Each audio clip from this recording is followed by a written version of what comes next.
الشيطان الرجيم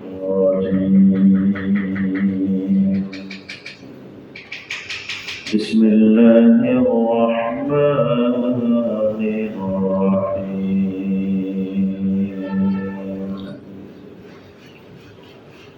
ولقد ذرأنا لجهنم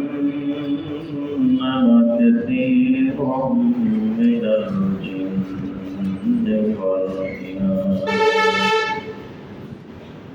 لهم قلوب لا يفقهون بها ولهم أعين لا يبصرون بها ولهم آذان لا يسمعون بها أولئك كالأنعام بل هم أضل أولئك هم الغافلون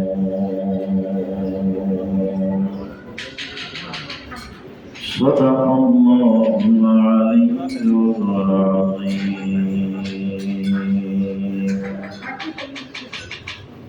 درشي اللهم صل على محمد وعلى آل محمد كما صليت على إبراهيم وعلى آل إبراهيم إنك حميد مجيد. اللهم بارك على محمد وعلى آل محمد كما باركت على إبراهيم وعلى آل إبراهيم إنك حميد مجيد. الله سبحانه وتعالى লাখ কোটি শুকর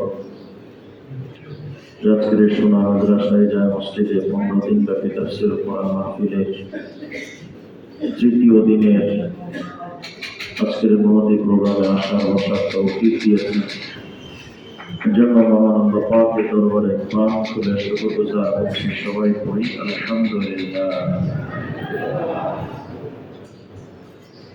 একে তো মাহে রমাদান, দ্বিতীয়ত হলো তাফসীরের মজলিস। এটা আল্লাহ পাকের কাছে অত্যন্ত গুরুত্ব রাখে।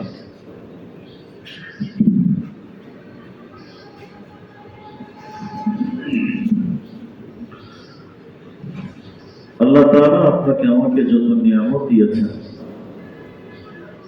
এই নিয়ামত গুলো আল্লাহ পাক অন্য কাউকে দেন না। আপনার আমার জীবনের সবচেয়ে দামি নিয়ামত হলো নিয়ামতে ঈমান, অর্থাৎ ঈমানের নিয়ামত। ঈমানের চাইতে দামি কোন নিয়ামত আর নাই। যদিও আমাদের কাছে ঈমানটা সবচেয়ে মূল্যহীন বিষয়, কিন্তু ঈমানটা সবচেয়ে দামি সম্পদ। মনে করেন আপনি পৃথিবীর শ্রেষ্ঠ ধনী ইলন মাস্কের মতো এত ধনী ব্যক্তি, কিন্তু ঈমান নাই।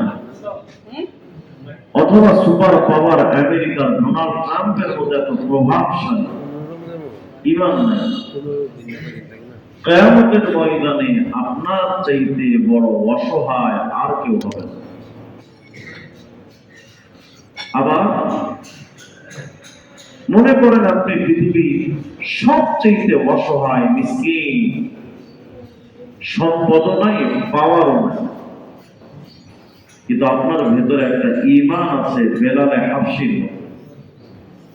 আপনার ভেতরে একটা ঈমান আছে আবু হুরায়রা রাদিয়াল্লাহু আনহু। আপনার চাইতে ধনী ব্যক্তি কিয়ামতে আর কেউ হবে না। এটা ঈমানের কারণে।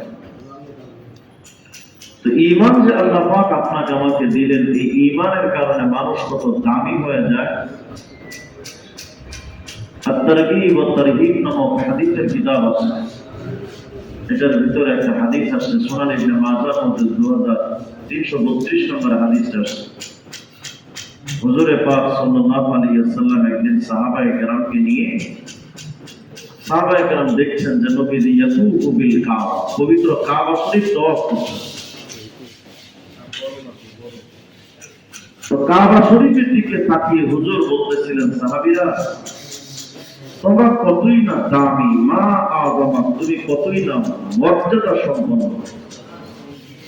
মা আযমা হুরমাতাক, তোমার দাম, শান, মান কতই না বেশি। কিছুক্ষণ পরে হুজুর বলছেন, এই কাবা, তোমার যত দাম আর সম্মান হোক না কেন, কাবা তুমি কি এটা জানো, লা হুরমাতুল মুমিনি ইনদাল্লাহ আযমু হুরমাতান মিনকি মালুহু ওয়া দামুহু। এই কাবা, তোমার যত দাম হোক না কেন, আমার একজন ঈমানদার উম্মতের মর্যাদা, তুমি কাবা তোমার চাইতে আল্লাহর কাছে লক্ষ কোটি গুণ বেশি। সুবহানাল্লাহ। তাহলে একজন ঈমানদারের সম্মান কাবার চাইতে কম না বেশি? বেশি। মজলিসের একটা আদব হলো লিয়ানিমিকুম উলুল আহলামি ওয়ান নুহা, বড়রা সামনে ছোটরা পেছনে, এটা মজলিসের একটা সুন্নাত। এজন্য একটু ছোট বাচ্চা যারা আছে তোমরা একটু পিছনে যেতে ওঠো, একটু তোমরা একটু পিছনে, আর বড়রা একটু সামনে আসে, এটা মজলিসের একটা সুন্নাত। আসলে সামনে আসেন, বড়রা যারা আছেন একটু সামনের দিকে এগিয়ে আসে, কথা বলতে সুবিধা। আসলে একটু কষ্ট করে বাবা, একটু ছোট ছোট যারা আছেন তোমরা পিছনে চলে যান, ওঠো ওঠো, তোমরা ওঠো, ওঠো না, ওঠো, তোমরা পিছনে পিছনে, বড়রা একটু সামনে আসে, আসে বড়রা সামনে আসে, বসো বসো, আসুন বড়রা একটু সামনে আসে, সামনে যান, সামনে যান।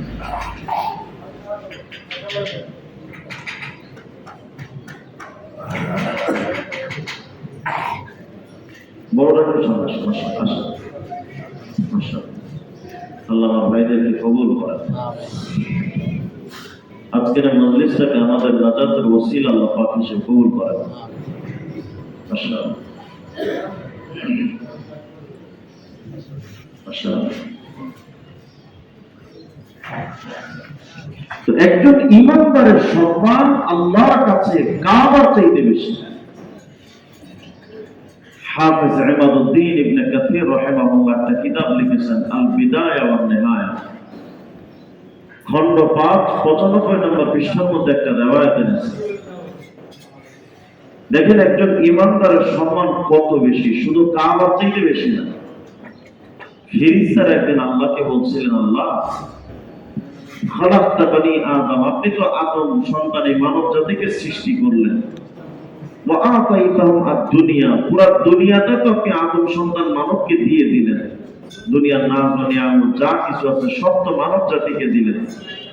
এই মানব জাতি দুনিয়া পাওয়ার পর ইয়াকুলুন, খাচ্ছে, ওয়ায়াতামাত্তাউন, উপভোগ করে, ওফি রিওয়ায়াতিন ওয়াশরাবুন, পানি পান করে, ওফি রিওয়ায়াতিন ওয়াতাযাওয়াজুন, বিয়ে শাদী করে। আল্লাহ মানব জাতি তো পুরো দুনিয়ার সব নিয়ামত তো মানব জাতি পাইল, কিন্তু আমরা ফেরেশতারা কি করলাম, ওয়ালাম তুতিনা যালিক, আমাদের তো আপনি কিছুই দিলেন না, সব দিলেন মানব জাতি। আমাদের না দিলেন একটু খাওয়ার ব্যবস্থা, না দিলেন একটু ঘুমানোর ব্যবস্থা, না দিলেন একটু বিয়ে শাদী, কিছুই তো দিলেন না, সব দিলেন আপনি মানব জাতি। তো আল্লাহ আমাদের ফেরেশতাদের একটা আবেদন আছে। কি আবেদন? এই যে আপনি দুনিয়া মানব জাতিকে দিয়ে দিলেন, এটা ওদের থাক, আমাদের অসুবিধা নেই, কিন্তু আমাদের ফেরেশতাদের একটা দাবি হলো, এই যে জান্নাত, এই যে আল্লাহা হাদিহি নাকুলু মিনহা ওয়া নাশরাব, এই জান্নাতটা শুধু আমাদের ফেরেশতাদের দেয়া যায়। মানে দুনিয়া মানব জাতিকে দিয়েছেন, এটা ওদের থাক, অসুবিধা নেই, শুধুমাত্র জান্নাতটা আমাদের ফেরেশতাদের দিয়ে দেন। মানব জাতি দুনিয়া নিয়ে আছে, ওরা ওটা নিয়েই থাকে, আমরা ওদের দুনিয়ায় ভাগ বসাবো না, ওরাও যেন আমাদের জান্নাতে এসে ভাগ না বসায়, মানে হিসাব বরাবর। আল্লাহ পাক কি জবাব দিলেন? আল্লাহ রাব্বুল আলামিন বলেন, ইয়া মালাইকাতি ওয়া বিইজ্জাতি ওয়া জালালি লা আজআলু সালিহা যুররিয়াতি মান খালাকতু বিয়াদাইয়া কামান কুনতু লাহু কুন ফাকান। আল্লাহ পাক বলেন, ফেরেশতা, আল্লাহ পাকের একটা সিস্টেম হলো, যত সৃষ্টি আল্লাহ করেছেন সব সৃষ্টির মধ্যে দুই ধরনের প্রক্রিয়া ছিল আল্লাহ। কিছু কিছু সৃষ্টিকে আল্লাহ বলেছেন পূর্ণ হও, তো হয়ে গেছে। এই বিরাট আসমান জমিন যত সৃষ্টি আছে সবগুলোকে আল্লাহ বলেছেন হও, তো হয়ে গেছে। কিন্তু মানব জাতির ব্যাপারে আল্লাহ বলেছেন চারটা জিনিসের ব্যাপারে। ইমাম যাহাবী রাহমাতুল্লাহ আলাইহি কিতাবুল উলুমের মধ্যে এনেছেন চারটা জিনিসকে আল্লাহ শুধু হও শব্দ দিয়ে বানান নাই। এক নাম্বার খালাকাল্লাহু আরবাআতা আশিয়া বিয়াদিহি আল আরশ ওয়াল কলম ওয়া জান্নাত আদন ওয়া আদম। আল্লাহ পাকের চারটা জিনিস, আরশ, জান্নাত আদন, লৌহে মাহফুজের কলম এবং আদম সন্তান, এগুলোকে আল্লাহ রাব্বুল আলামিন শুধু হও শব্দ দিয়া বানান নাই, বরং এই সব কিছুকে আল্লাহ পাক মানব জাতির ব্যাপারে আরো স্পেশাল ভাবে কোরআনে কারীমের মধ্যে আল্লাহ বলেছেন, এই মানব জাতি, বিরাট আসমান আমি বানিয়েছি হও শব্দ দিয়ে। আমি বলেছি হও তো বিরাট আসমান হয়ে গেছে। জমিনকে বানিয়েছি হও শব্দ দিয়ে, বলেছি হও তো জমিন হয়ে গেছে। পৃথিবীর চাইতে 13 লক্ষ গুণ বড় সূর্য, আমি আল্লাহ বলেছি হও তো সূর্য হয়ে গেছে। এই সূর্যের চাইতে 500 কোটি গুণ বড় তারকা ইউআইস্কুটি, আমি বলেছি হও তো হয়ে গেছে। বিরাট মহা গ্যালাক্সি, আমি বলেছি হও হয়ে গেছে। 7 কবর জমিন আসমান কুরসি, আমি আল্লাহ বলেছি হও তো হয়ে গেছে। কিন্তু মানব জাতি, তোমরা দেখতে হয়তো 3.5 হাত বডি, বিরাট বড় তোমরা কোনো সৃষ্টি না, হয়তো আকাশের মতো এত বিশাল না, জমিনের মতো এত বিস্তৃত না, পাহাড়ের মতো এত উঁচু না, সাগরের মতো এত মহা না। তবে শোনো, তোমরা হয়তো 3.5 হাত বডি, আমি আল্লাহ তোমাদেরকে স্বাভাবিক হও শব্দ দিয়া বানাই নাই, বরং খলাকতু বিয়াদাইয়া, বড় যত্ন করে আমার কুদরতি হাত দিয়ে তোমাদের বানিয়েছি। আমি তোমাদের স্পেশাল ভাবে বানিয়েছি। কুদরতি হাত মানে এখানে একটা আকীদার বিরাট একটা মাসআলা আছে, ঈমান থাকা না থাকা মাসআলা। আল্লাহর কুদরতি হাত মানে আমাদের মাখলুকের মতো আল্লাহর হাত পা আছে, এই আকীদা রাখা যাবে না। এটা মুশাব্বিহা মুজাসসিমাদের আকীদা, ইহুদিদের আকীদা, মুশরিকদের আকীদা। তারা মনে করে যে আল্লাহর হাত পা আছে। কিন্তু আমাদের বক্তব্য হলো আহলে সুন্নাত জামাতের আকীদা, আল্লাহর হাত পা আছে এটা বলা যায় না। কারণ আল্লাহ যদি মাখলুকের মতো হয়, কোরআন শরীফ বলছে লাইসা কামিসলিহি শাই, আল্লাহর কোনো তুলনা নাই। এখন যদি আপনি বলেন আল্লাহর হাত পা আছে, তার মানে মানুষের মতো আল্লাহ হয়ে যায়, এটা এই আকীদা ঠিক না। সুতরাং আল্লাহ কেমন, তিনি যেমন, আল্লাহকে নিয়ে গবেষণা করার মতো মেধা আমাদের নাই। তবে এই যে আল্লাহ বললেন আমার কুদরতি হাত দিয়ে বানিয়েছি, এর অর্থ হলো তাশরীফান ওয়া তাকরীমান লিল ইনসান। আল্লাহ বোঝাতে চান, শোনো মানব জাতি, বিরাট আসমান বানিয়েছি, সম্মান দিয়ে বানাই নাই। জমিন বানিয়েছি, জমিনকে আমি সম্মান দেই নাই।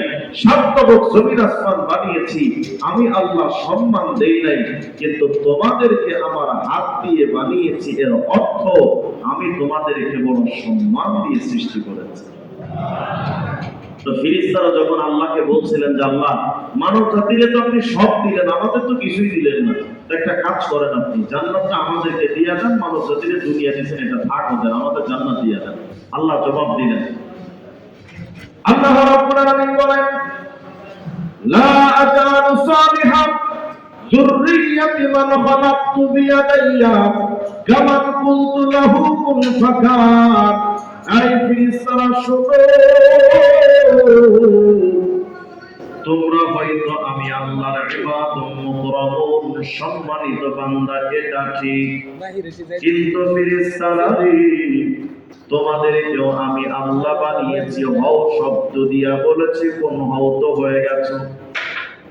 কিন্তু ফেরেশতারা মনে রাখো, আমি আল্লাহ আমার বান্দা মানব জাতিরে আমি শুধু হও শব্দ দিয়া বানাই নাই, বরং এদেরকে আমি আমার কুদরতি হাত দিয়া বানাইলাম।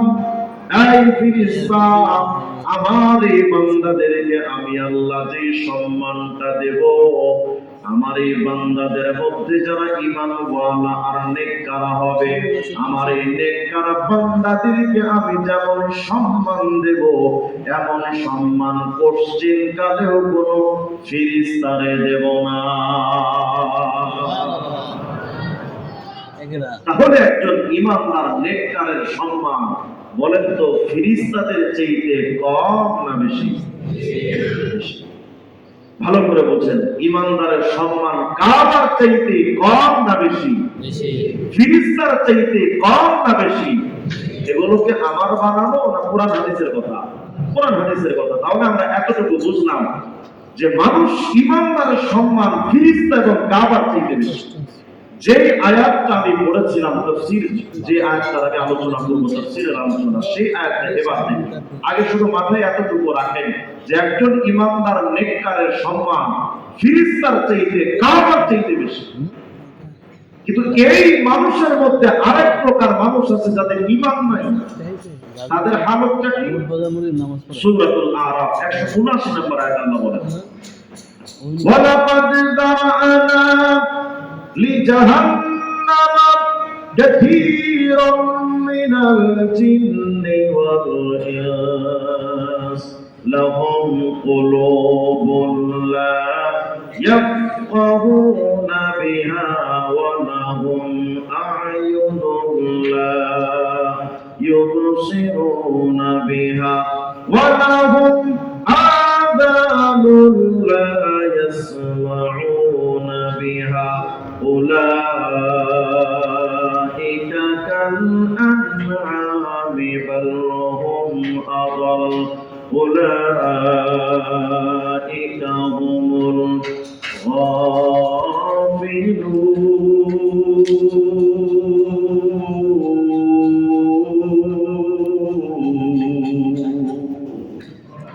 এই হলো সূরা আরাফের 179 নম্বর আয়াত। ভালো করে বুঝেন। আমি আগে বলেছি ইমানদারের সম্মান কাবা এবং ফিরিস্তার চাইতে কম না বেশি? এই আয়াত আল্লাহ কি বলছেন শুনুন। আল্লাহ তাআলা যেন বুঝাতে চান, শোনো মানব জাতি, তোমার দুইটা চোখ আমি আল্লাহ দিলাম। বলেন তো আপনাদের সোনা হাজরা এলাকার যে কুকুর শুকর রাস্তাঘাটে চলে, এই কুকুর শুকরের চোখ আছে না নাই? কুকুরের চোখ কয়টা? মানুষের চোখ কয়টা? কুকুরের কান কয়টা? মানুষের কান কয়টা? কুকুরেরও অন্তর আছে, মানুষেরও অন্তর আছে। খুব ভালো করে বুঝেন। আমরা কি গভীর ভাবে আল্লাহ বোঝান, শোনো মানব জাতি, তোমার দুইটা চোখ আমি আল্লাহ দিলাম, তোমার দুইটা কান আমি আল্লাহ দিলাম, তোমার অন্তরটাও আমি আল্লাহ দিলাম। কিন্তু শোনো, তোমার মতো দুইটা কান তো কুকুরকেও দিয়েছি, তোমার মতো দুইটা চোখ আমি কুকুরকেও দিয়েছি, তোমার মতো অন্তর তো আমি আল্লাহ কুকুরকে দিলাম। কিন্তু মানব জাতি, তোমার চোখ কান অন্তরের মধ্যে আর কুকুরের চোখ কান অন্তরের মধ্যে একটু পার্থক্য আছে, একটু আলাদা বিভেদ এখানে আছে। কি পার্থক্য?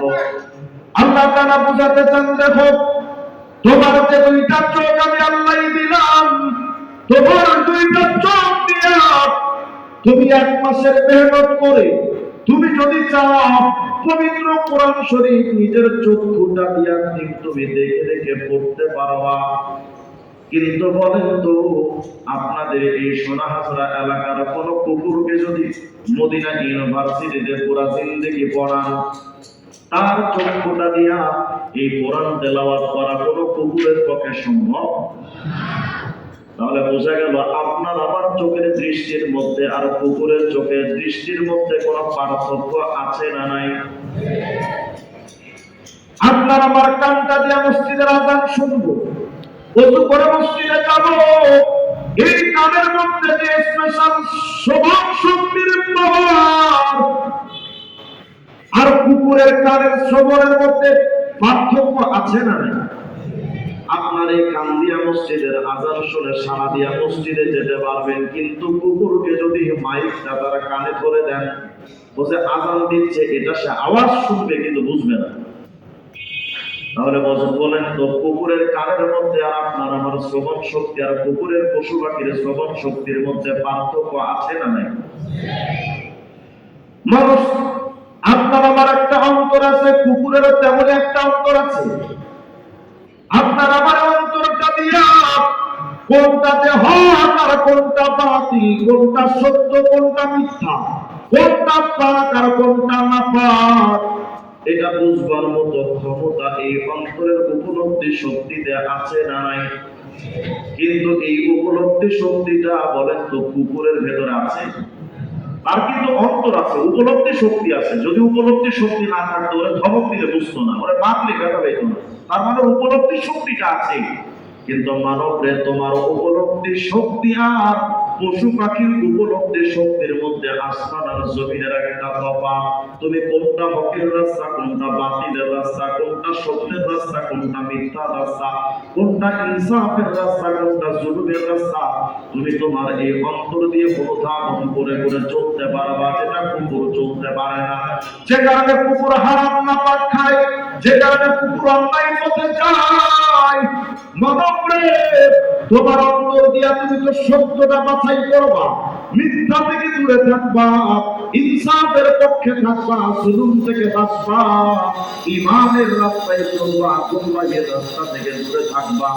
কিন্তু মানব জাতি, তুমি যখন অন্তরটারে সঠিক পথে কাজে লাগাইয়া না, ভালো করে বুঝেন, আপনার আমার চোখ আছে, কিন্তু চোখ থাকতেও কোরআন পড়লাম না, চোখ থাকতেও সঠিক রাস্তায় দেখে দেখে চললাম না, চোখ থাকতেও হকের পথে চললাম না, চোখ থাকতে দেখে ঈমানের রাস্তায় চললাম না।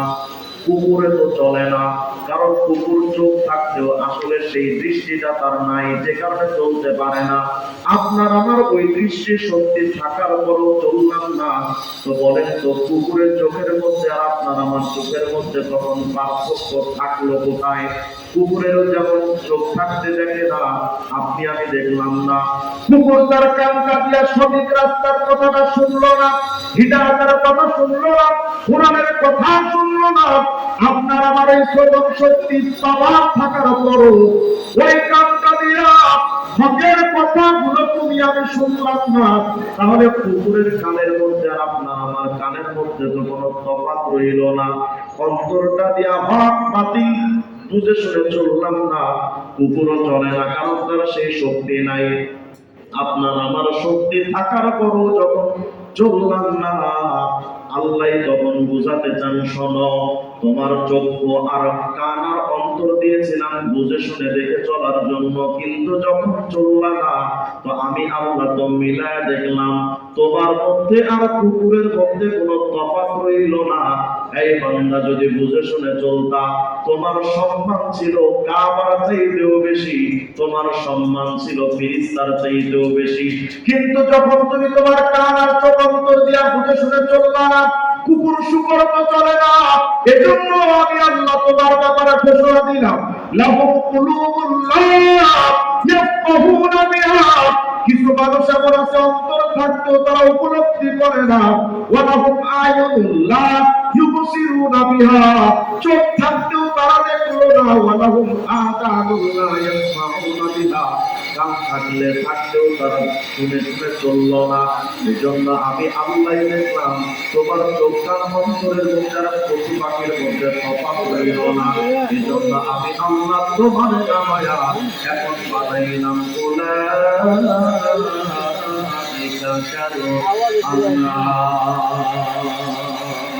তুমি এখন তোমার মর্যাদা এখন শুকরের মতো।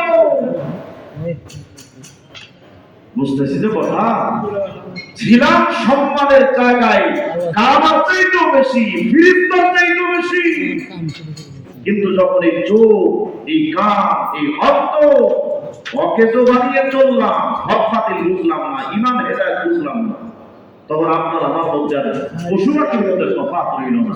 আল্লাহ বলেন, এখন তোমার অবস্থান মর্যাদা কাল আনআম, তুমি কুকুরের, তুমি শুকরের, হাইওয়ান জানোয়ার, পশু পাখির মতো। ভালো করে বুঝেন, ছিলাম মর্যাদায় কাবার চাইতেও বেশি, ফেরেশতার চাইতেও বেশি। আপনার আমার সম্মান মর্যাদা ছিল কাবার চাইতেও বেশি, ফেরেশতার চাইতেও বেশি।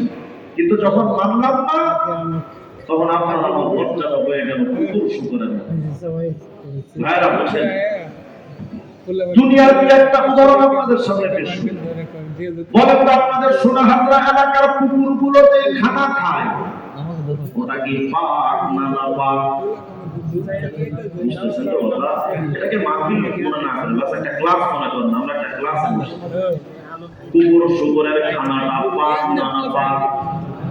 ভালো করে বুঝেন, কুকুর তো অন্তর আছে কিন্তু উপলব্ধির শক্তি নাই, যে কারণে কোনটা পাক কোনটা না পাক কুকুর বোঝে না। মিষ্টি দিলেও খায়, পায়খানা দিলেও খায়।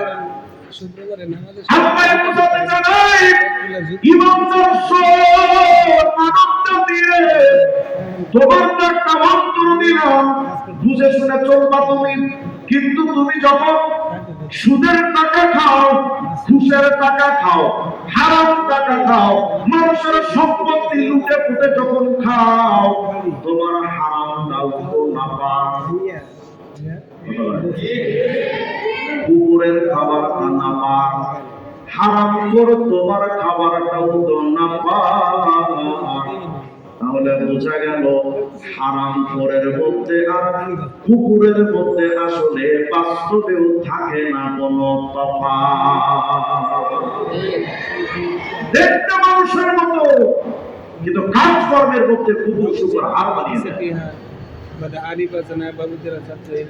এটা তো দুনিয়ার এমন উদাহরণ যদি দেই বহুত দেওয়া যাবে, কিন্তু এটা আমার আলোচ্য বিষয় নয়। এই আয়াতটা যে আল্লাহ বললেন কিছু মানুষ কুকুরের মতো, এটা বোঝানোর জন্য আমার একটা মূল কথা ভালো করে মনে করতেন। ইমানদারের সম্মান কারবার চাইতে কম না বেশি, ফিরিস্তার চাইতে কম না বেশি, কিন্তু মানুষ যখন এই চোখ কান অন্তরটা ইমানের রাস্তায় ব্যবহার করে না, ওই মানুষের দুনিয়ার চাল চলন কাজকর্মের দিকে তাকাইলে দেখবেন এর মধ্যে আর কুকুরের মধ্যে কোনো তফাৎ নাই। বরঞ্চ অনেক ক্ষেত্রে কিছু কিছু মানুষ কুকুর শুকুরকে হার বানায়, আছে না? অনেক ক্ষেত্রে হয়ে যায়। আর হাসরের ময়দানে কি হবে? হাসরের ময়দানে দৃশ্যের কথা যদি শোনেন, এই আয়াতের তাফসীর শুনলে মাথা খারাপ হয়ে যাবে। আমরা তো মনে করি যে আল্লাহ শুধুমাত্র নাস্তিকরা, এই আয়াত শোনার পর নাস্তিকরা অনেকে বলে যে হুজুর আল্লাহ তো ভদ্রতা ততটা বুঝেন কেন? আল্লাহ কিছু মানুষের কুত্তার সাথে তুলনা দিয়ে, এটা কোনো ভদ্রতা হলো? মানুষ কি কুকুরের সাথে তুলনা দেওয়া যায়? আয় বাবা, আল্লাহ তো শুধুমাত্র তুলনা দিয়েছেন, কিন্তু তোমাদের কাজের দিকে তাকাইলে তো দেখি তোমরা কুকুরকে হার মানো। কুকুর কিন্তু কোনদিন কোন কুকুর তার নিজের মায়ের সাথে ব্যভিচারে লিপ্ত হয় না। কোন কুকুর তার আপন বোনের সাথে ব্যভিচারে লিপ্ত হয় না। কিন্তু নাস্তিকদের সংজ্ঞা হলো নৈতিকতা তাকে বলে আমার দ্বারা যেন কেউ ক্ষতিগ্রস্ত না হয়। আমার অবিশ্বাস নামক বইয়ের মধ্যে হুমায়ুন আজাদ লিখেছে, তার মানে বোঝাতে চায় আমার কর্মের দ্বারা যদি কেউ কষ্ট না পায় তাহলে এটাই নৈতিকতা। এক্ষেত্রে শরীয়ত লাগবে না, বিধানাবলী লাগবে না। অতএব তাদের ব্যাখ্যা হলো এটা যে কোন ছেলে যদি তার বোনের সাথে জেনা ব্যভিচারে লিপ্ত হয়, বোন যদি খুশি হয়, ভাইয়া যদি খুশি হয়, এটাকে অনৈতিক কাজ বলা যাবে না। এমনকি কোন সন্তান যদি মায়ের সাথে জেনা ব্যভিচারে লিপ্ত হয়, ছেলে আর মা যদি খুশি থাকে, তাহলে এটা অনৈতিক কথা কাজ বলা যাবে না। তাহলে বলেন এই যে চরিত্র, এর চাইতে কুকুর হাজার গুণ ভালো না খারাপ? আল্লাহ শুধু বললেন যে জাস্ট তুলনা দিলেন যে কিছু মানুষ কুকুরের মতো। মিয়া সাহেব, এটা শুধু আল্লাহ তুলনা দেয় নাই, এর পেছনে ইতিহাস আছে। কিয়ামতের ময়দানে কি হবে? মাআলিমুত তানজিল নামক কিতাবের তাফসীরের মধ্যে আসছে, এই তাফসীরে বাগাবীর মধ্যে আসছে, যেটাকে মাআলিমুত তানজিল নামক বিখ্যাত একটা কিতাব। এই কিতাবের মধ্যে আজীব একটা বর্ণনা আছে এই আয়াত বোঝার জন্য। হযরত মুকাতিল বিশিষ্ট তাবী বলেন, মিয়া يسمع الله الوحوش والهوام والدواب والطير।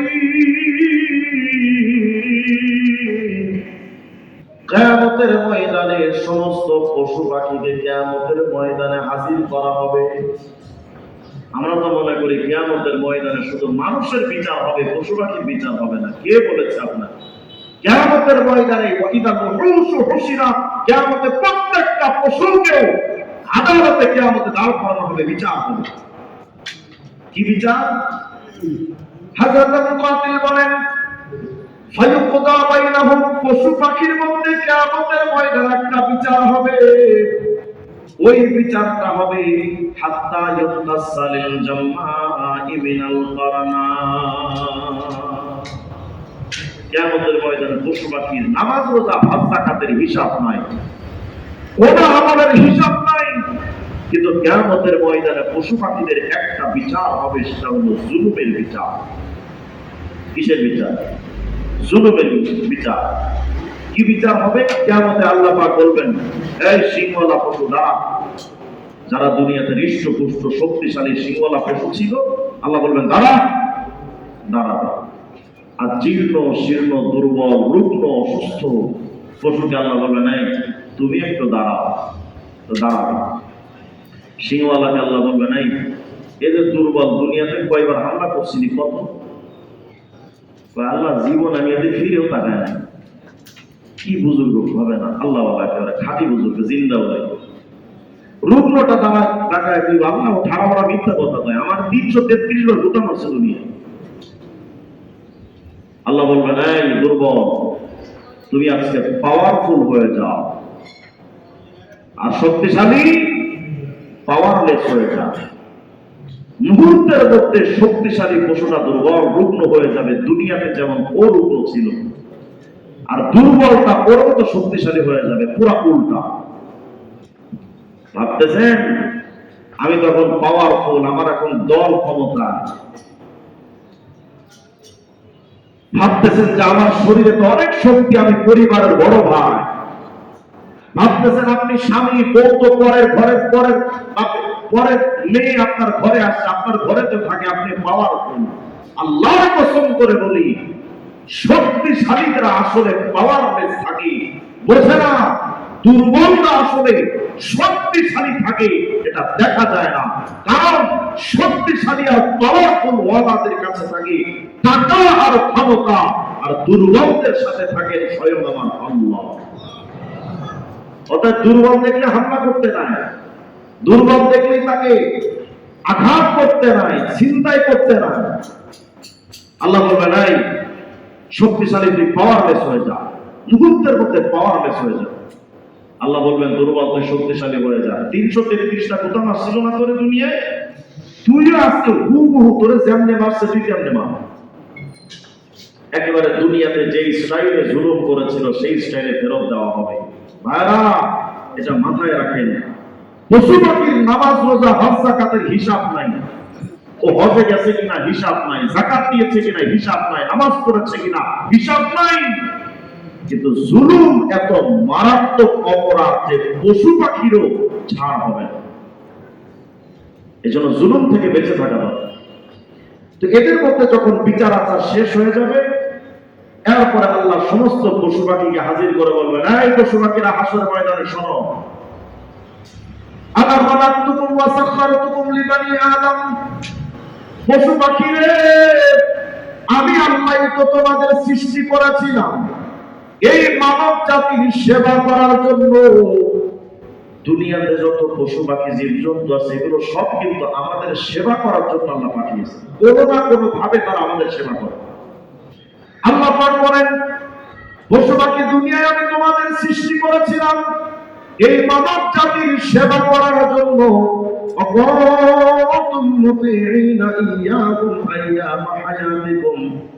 তোমরা তো দুনিয়াতে মানুষের সেবা করেছিলা, মানব জাতির তোমাদের সেবা করার জন্য এই পশুগুলোর আমি সৃষ্টি করেছিলাম। এই পশু, তোমরাও তো এই মানব জাতির সেবা করেছিলাম। কিন্তু সব পশু পাখি, দুনিয়ায় তো সেবার জন্য তোমাদের দরকার ছিল। আজকে হাসরের ময়দানে তোমাদের তো আর কোনো দরকার নাই। এই মানব জাতি যদি জান্নাতে চলে যায়, রহমতের ফেরেশতারা রেডি। জাহান্নামে যদি এরা চলে যায়, তো ফেরেশতারা ডান্ডা বেড়ি নিয়ে রেডি আছে।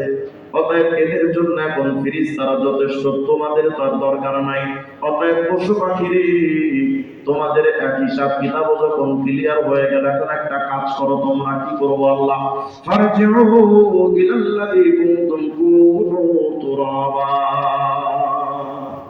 মাটি হয়ে যাও। যখন আল্লাহ পশু পাখিরে বলবেন মাটি হয়ে যাও, মুহূর্তের মধ্যে সমস্ত পশু পাখিগুলো মাটি হয়ে যাবে। শোনেন শোনেন, খুব মনোযোগ দিয়ে শুনতে হবে। সমস্ত পশু পাখি কি হয়ে যাবে? মাটি হয়ে যাবে। সমস্ত পশু পাখি যখন মাটি হয়ে যাবে, আর এই দৃশ্য দূর থেকে, এই দৃশ্যটা যখন বেঈমানরা তাকায় তাকায় যখন যখন দেখবে বেঈমানরা তো দূর থেকে তাকায় দেখবে কুকুরগুলো মাটি হয়ে গেছে, শুকরগুলো মাটি হয়ে গেছে, হাইওয়ান পশু পাখি সব মাটি হয়ে গেছে। এই দৃশ্যটা যখন বেঈমান তাকায় দেখবে, তখন বেঈমানরা হঠাৎ করে বলে ফেলবে, ইয়াতামান্নাল কাফিরু হিনা ইদিন ওয়া ইয়াকুলু ইয়া লাইতানি কুনতু ফি সূরাতি খিনজির। পশু পাখি ওই সময় বলবে, আল্লাহ আমাদের দুনিয়াতে মানুষ না বানায় যদি শুকর বানাইতে,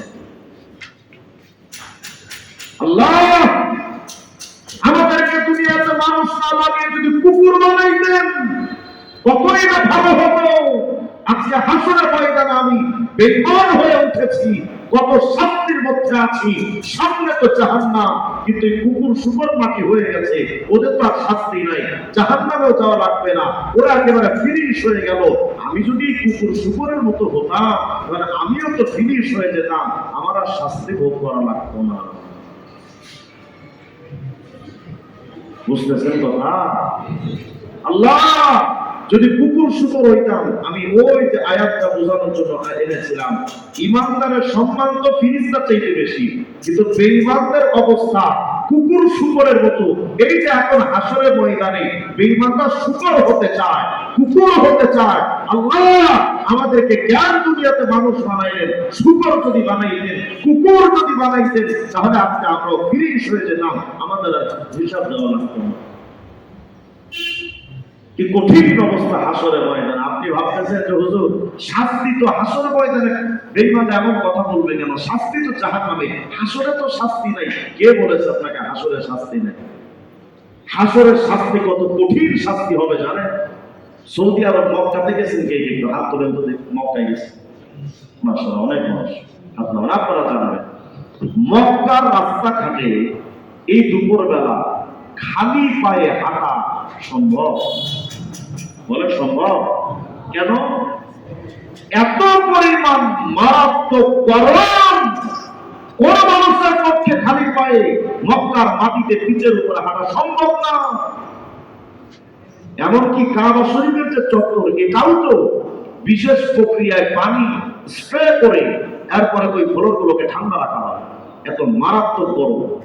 গত হজের সফরের আগের সফরে আমি গিয়েছিলাম, তাই মসজিদে যখন নামাজ পড়তে গেছি একটু তাড়াহুড়া করে গেছি, মোবাইল টোবাইল নিয়ে যায় না, আর জুতার বাক্স মানে যে পলি দিয়েটা থাকে, ব্যাগটা থাকে, এটাও নেই। তো তাড়াহুড়া করে আমি মসজিদে জামাত ধরবো। আমরা তো জাতে বাঙালি, আমরা তো এত আইন টাইন বুঝি না। বাংলাদেশে যেমন যেমন মসজিদে ঢোকার সময় জুতা একদিকে, আমি আর একদিকে ফালা দিই, জমাতে খারাপ। কিন্তু মসজিদে হারামে একটা সিস্টেম হলো যে নির্দিষ্ট স্থানে যদি আপনি জুতা না রাখেন তো পরে দেখবেন যে জুতা নাই। কারণ ওটা তো বাইতুল্লাহ, ওটা তো আপনার আমার বাংলাদেশের মসজিদ না, আল্লাহর ঘর। তো দেখা যায় যে যারা দায়িত্বশীল থাকেন, খাদেম খুদ্দাম যারা থাকেন, তারা হয়তো ফেলে দেয়, কারণ নির্দিষ্ট জায়গায় আপনি রাখেন নাই, বেউজুলি করেছেন, এটা আমার অপরাধ। আমি তো বাঙালি জাতি, গিয়া মনে করেন জুতা একদিকে পালায় জামাতের সাথে শরীক হয়েছে। জামাত শেষ করার পরে দেখি যে জুতা যেখানে রাখছিলাম জুতাটা নাই, হয়তো খাদেমরা ফেলে দিয়েছেন। এটা তাদের দায়িত্ব, এটা অন্যায় না। তো আমি এখন যে হোটেলে আসবো, হাত কাছে তো আমার মোবাইলও নাই, জুতাও নাই, আমি যাবো কেন? এমন তো না যে ওখান থেকে একটা জুতা চুরি করে তারপরে যাওয়া যায়। গেছি হজে, মহা মুশকিলে পড়ে গেলাম, কি করা? কিছুক্ষণ চিন্তা ভাবনা করে ভাবলাম, এত ভাব নেওয়ার কি আছে? আমি তো জাতে বাঙালি, পা তো আর সৌদি আরবের মানুষের মধ্যে এত নরম তুলতো না, তো বাঙালি পা কি আর হবে? যত গরম হোক অসুবিধা নাই, যায় না, বিসমিল্লাহি ওয়া আলা মিল্লাতি রাসূলিল্লাহ, শুরু করছি যাও।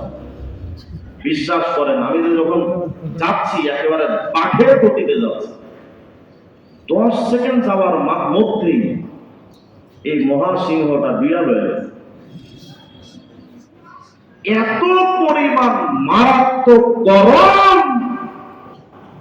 10 সেকেন্ডের মধ্যে মনে হচ্ছিল আমার পায়ের নিচের চামড়া মনে হয় মাটিতে থেকে গেছে, এত পরিমাণ গরম। তাড়াতাড়ি পা এক জায়গায়, একটা নিরাপদ জায়গায় একটা কাপড়ের উপরে দাঁড়িয়ে পা চেক করতেছি যে পায়ের নিচে চামড়া আছে না গেছে।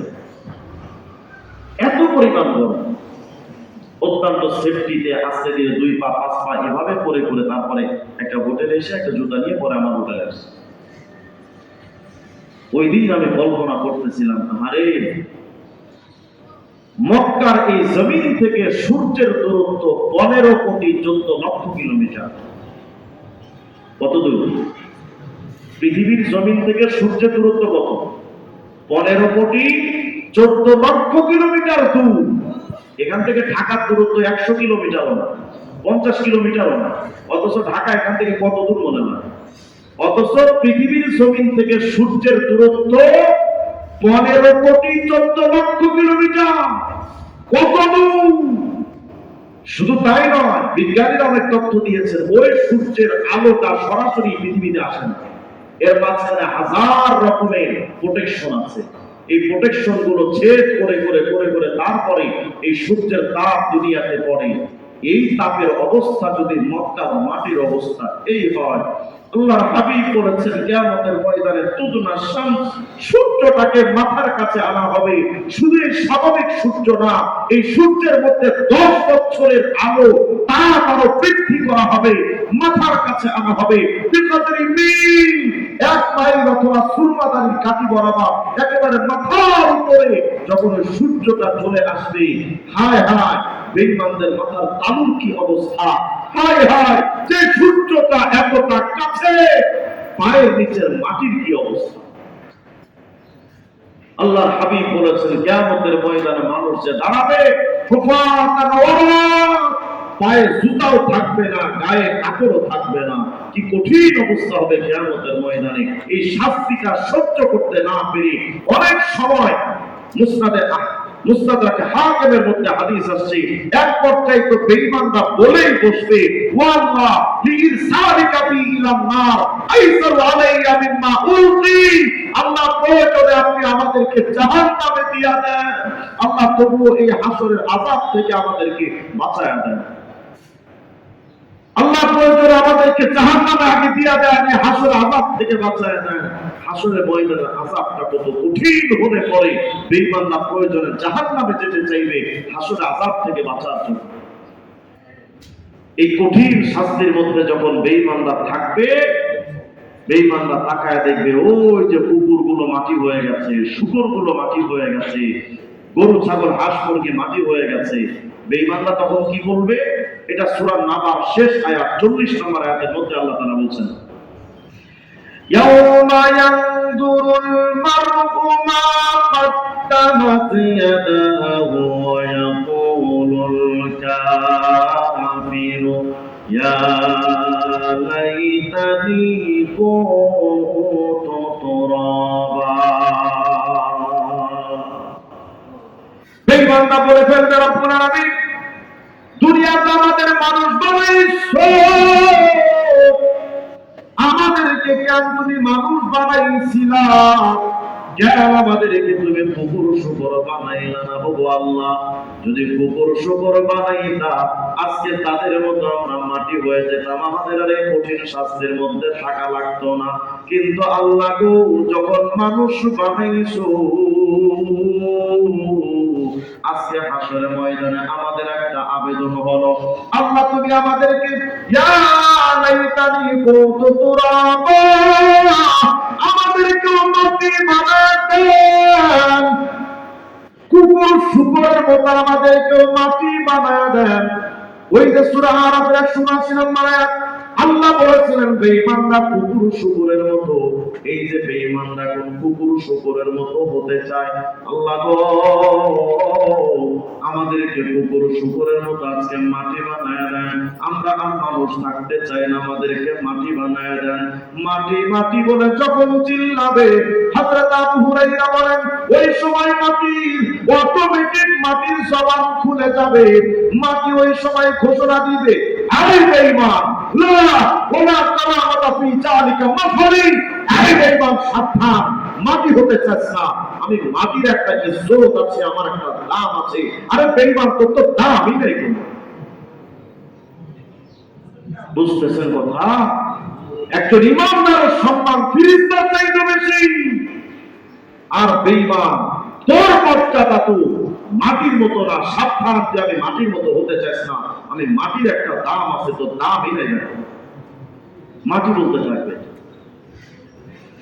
এরপর বেঈমানরা যখন বলবে আল্লাহ মাটি বানায় দেন, মাটি বানায় দেন, চিৎকার দিয়া দিয়া যখন কাঁদতে থাকবে, হাদিসের মধ্যে আসছে ওই সময় ফেরেশতারা যখন এই দৃশ্য দেখবে যে বেঈমানরা কুকুর শুকরের মতো মাটি হতে চায়, ফেরেশতারা ওই সময় সামনে এগিয়ে আসবে। সূরা আরাফের 179 নম্বর আয়াতটা তেলাওয়াত করেছিলাম, সে সংখ্যা আল্লাহ বলেন উলাইকা কাল আনআম বাল হুম আদাল। আল্লাহ বলেন বেঈমানরা কুকুর শুকরের মতো, শুধু কুকুর শুকরের মতো না, বরং বাল হুম আদাল, বরং আরো নিকৃষ্ট,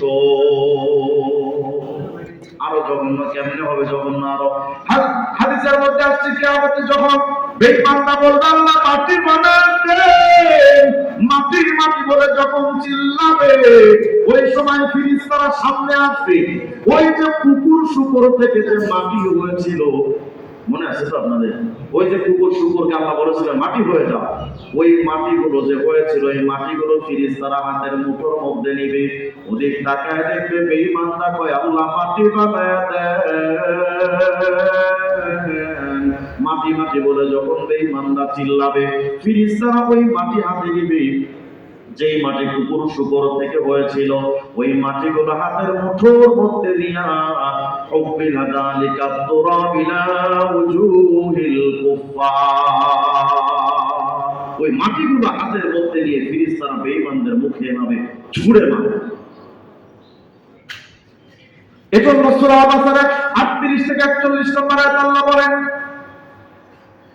উজুহু ইয়াওমাইদিন মুসফিরা দাহিকাতুম মুস্তাবশিরা ওয়া উজুহু ইয়াওমাইদিন আলাইহা গাবারা তারহাকুহা কাতারা। আল্লাহ বলেন কিয়ামতের ময়দানে কিছু মানুষের চেহারা থাকবে উজ্জ্বল, খুশির ছাপ থাকবে তাদের চেহারার মধ্যে। একটা সুসংবাদ শোনা যায়, নবী আলাইহিস সালাম আমাদেরকে বলেছেন উম্মত, কিয়ামতের ময়দানে নবীদের চেহারা থেকে তো নূর চমকাতে থাকবে, নবীদের চেহারা থেকে। আর উম্মত শোনো, তোমরা যারা ওযু করো, আমার উম্মত যারা ওযু করো, তোমাদের ওযুর জায়গাগুলো থেকে কিয়ামতের ময়দানে নবীদের মতো নূর চমকাবে। সুবহানাল্লাহ। আল্লাহ বলেন কিয়ামতের ময়দানে কিছু মানুষের চেহারা থাকবে উজ্জ্বল,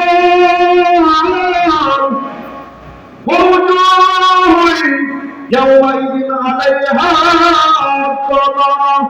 আল্লাহ বলেন আর কিছু মানুষের চেহারা থাকবে ধুলি বলি, তাদের চেহারার মধ্যে ধুলো ময়লা লেগে থাকে। এক তাফসীর আছে ধুলো ময়লা লেগে থাকবে। ওই যে ফেরেশতারা বেঈমানদের মুখের মধ্যে যে মাটি নিয়ে তাদের মুখের মধ্যে ছুঁড়ে মারবে, ওই মাটিটা তাদের চেহারার মধ্যে থাকবে। আল্লাহ বলেন ইয়াওমাইদিন আলাইহা গাবারা, তাদের চেহারার মধ্যে ধুলো ময়লা লেগে থাকবে। বুখারী শরীফের 3350 নম্বর হাদিসের মধ্যে আছে আলফা ইব্রাহিম আবাহু আযার, কিয়ামতের ময়দানে হযরত ইব্রাহিম খলিলুল্লাহ তার বাবা আযরের সাথে ইব্রাহিম দেখা করবেন। হযরত ইব্রাহিম তার বাবার চেহারার দিকে যখন তাকাবে, হযরত ইব্রাহিম তাকায় দেখবেন ওয়ালা ওয়াজহি আযর গাবরাতুহু ওয়া কাতারা। ইব্রাহিম নবী তার নিজের বাবার চেহারার দিকে তাকায় দেখবে, তার বাপের চেহারার মধ্যে ওই ধুলো ময়লা লেগে আছে। ইব্রাহিম আলাইহিস সালাম কিয়ামতে যখন বাপের সাথে, তার বাবা তো ছিলেন বেঈমান মুশরিক মূর্তি পূজারী, চেহারার দিকে তাকায় দেখবেন তার বাপের চেহারার মধ্যে ধুলো ময়লা লেগে আছে।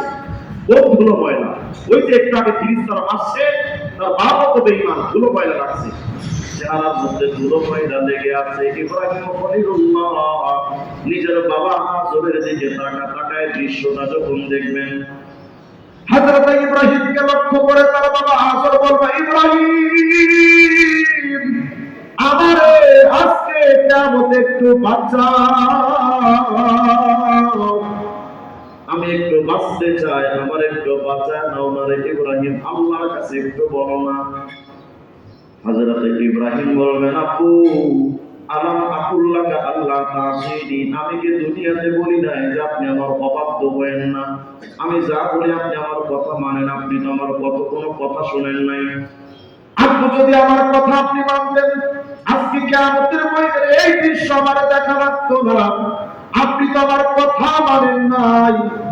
হযরতে ইব্রাহিমের কথার জবাবে আজর বলল, ও ইব্রাহিম, কথা দিলাম আল-ইয়াওমা লা আসি, আজকে তুই যা বলবি বাবা সব মানবো। দুনিয়াতে ভুল বুঝতাম, আজকে ভুল বুঝবো না, তুই যা বলবি সব মানবো, তুই আমার বাবা। দুনিয়াতে তো হুজুরদেরকে বোকা মনে হয়।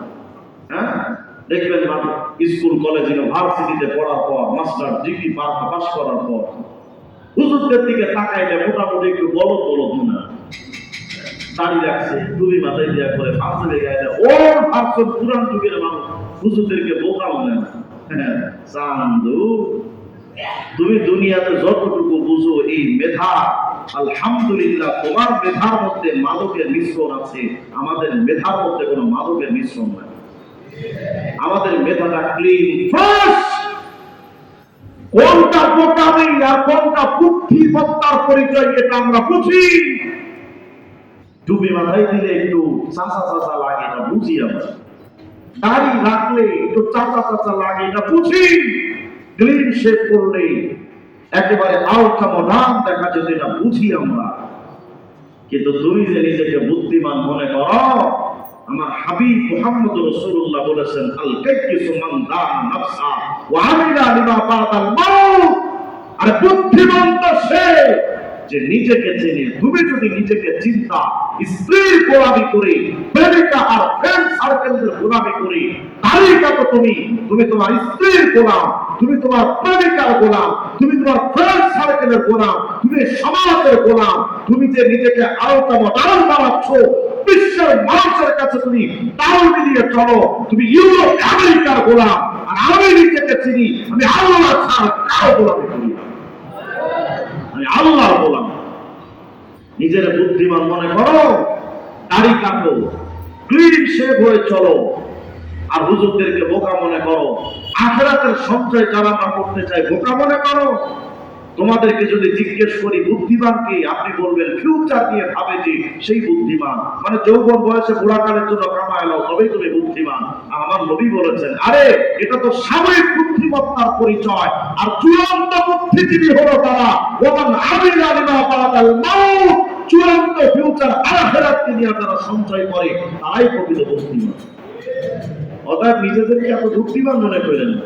আজকে দুনিয়াতে দেখবেন যদি কাউকে বলা হয় যে ভাই একটু চলেন না নামাজ পড়তে যান, কিছু কিছু বুদ্ধিজীবী কয় কার পেছনে নামাজ পড়বো, সব হুজুরই তো খারাপ। বাপরে বাপ, মনে দেখা কিন্তু খাঁটি বলি, জিন্দা বলি। মনে আব্দুল কাদের জিলানী একটুকে জান্নাত থেকে পালায় আসছেন, ওনার মতো বুজুর্গ পৃথিবীতে নাই। এমন মানুষ এই সমাজে আছে না? তো ভাই যদি সব হুজুরা খারাপ হয়, তো হুজুরদেরকে বাদ দিয়ে আছে, তুই ইমামতি কর, আমরা তোর পেছনে নামাজ পড়ি, তাও তুই নামাজটা পড়।